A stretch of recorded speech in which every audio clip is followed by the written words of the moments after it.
বৌদির কাণ্ড কারখানা। শাড়িটা কি দারুণ, কাল বিয়ে বাড়ি এটা পরেই যাব। শাড়িটা লুকিয়ে রাখি, নয়তো ওই কুটনির যা চোখ। বৌদি কি লোকালে ওটা? কিছু নেই তো, দাও বলছি। আরে দেখাচ্ছি কি সুন্দর শাড়ি। বৌদি এটা পরে কিন্তু তোমাকে ভালো লাগবে না, আমাকে একদম পরীর মতো লাগবে। কাল বিয়ে বাড়িতে আমি এটাই পরবো। দেখো প্লিজ এই শাড়িটা নিও না।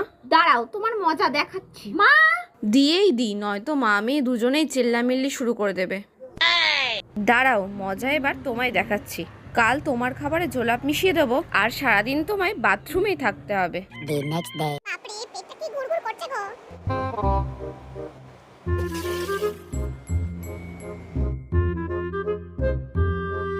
তোমাকে তো আজ ঢাকা ঘরে থাকতে হবে, তাই আমি নতুন শাড়িটা পরে বিয়ে বাড়ি চলে যাচ্ছি। मैं गिरा होया बंदा जमानी च